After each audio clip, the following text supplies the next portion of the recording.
వాళ్ళ దేశపు రాజుగారి గారికి వెళ్ళి ఉద్యోగం తెచ్చుకోవడం వాళ్ళ నాన్న చెప్పింది. వెళ్ళారు టీచర్.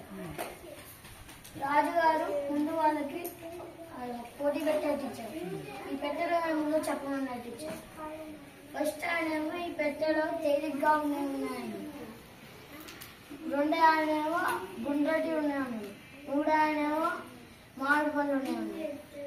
రాజుగారు పెట్టె తెచ్చి చూస్తే మామిడి పండ్లు ఉన్నాయి. చెప్పింది కరెక్టేనా? ఓకేనా? అర్థమైందా కథ అందరికీ? అది తెలివితేటలు. వాళ్ళ ముగ్గురు కూడా ఏమున్నాయి? ఒకళ్ళేమో ఏముందని చెప్పారు?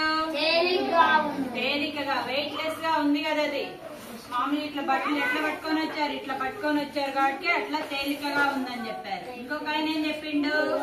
దాంట్లో ఏమో కదులుతూ ఉన్నాయని చెప్పేసి ఏం చెప్పాడు? గుండ్రటి ఉన్నాయని చెప్పేసి చెప్పిండు. మరి మూడో ఆయన ఎట్లా చెప్పగలిగిండు? సీజన్ ఏ సీజన్? ఎండాకాలం సీజన్. బట్టలు ఎక్కడి నుంచి వచ్చారు? మామిడి తోటలో నుంచి వచ్చారు కాబట్టి ఏమున్నాయని చెప్పిండు? మామిడి పండ్లు ఉన్నాయని చెప్పిండు. గురువు చెప్పింది కూడా అంటే వాళ్ళ తెలివి అనేది ఎలా ఉందో మనకు అర్థమైంది.